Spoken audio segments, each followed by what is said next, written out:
It was a crisp autumn evening in New York City. Tom Hanks, dressed casually in a jacket and scarf, had decided to take a walk through Central Park after a long day on set. The golden leaves crunched under his feet as he strolled along the winding paths, enjoying the rare peace and quiet amidst the city's usual bustle. As he turned a corner, his eyes caught sight of a young boy sitting alone on a park bench.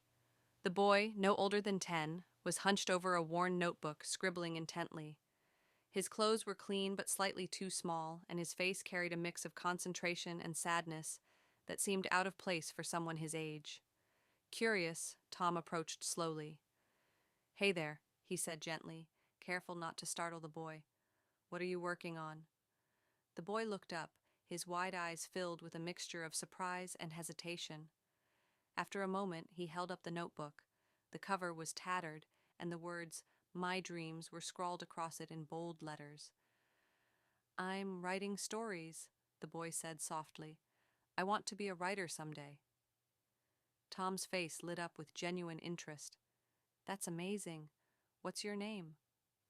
"Alex," the boy replied, his voice barely above a whisper. "Nice to meet you, Alex. Can I take a look at what you've written?" Tom asked, sitting down on the bench beside him. Hesitating for a moment, Alex handed over the notebook. Tom flipped through the pages, reading bits and pieces of imaginative tales about far-off lands, brave heroes, and magical creatures. Despite the rough edges, the stories had a spark of creativity that was impossible to miss. "These are fantastic," Tom said earnestly. "You have a real talent, Alex." Alex's cheeks turned red, and he looked down at his hands. "Thanks, but it doesn't matter. My family doesn't have much money, and they say writing won't get me anywhere. I'll probably have to give it up someday." Tom's heart ached at the boy's words. He placed a reassuring hand on Alex's shoulder. "Don't ever give up on your dreams. You've got something special here, and the world needs to see it." Pulling out his phone, Tom made a quick call. "Hey, it's Tom," he said when the person on the other end answered. "I've got someone you need to meet. A young writer with incredible potential. Can we set something up?" After ending the call, he turned back to Alex. "We're going to make sure your stories get the attention they deserve." Alex stared at him, wide-eyed. "Why are you helping me?" he asked, his voice trembling. Tom smiled warmly. "Because someone once told me to never stop believing in my dreams.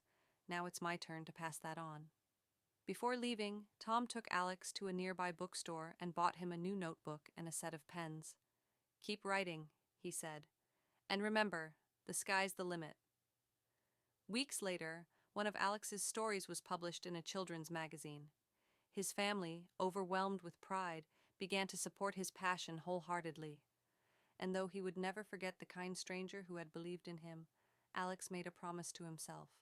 One day, he would do the same for someone else.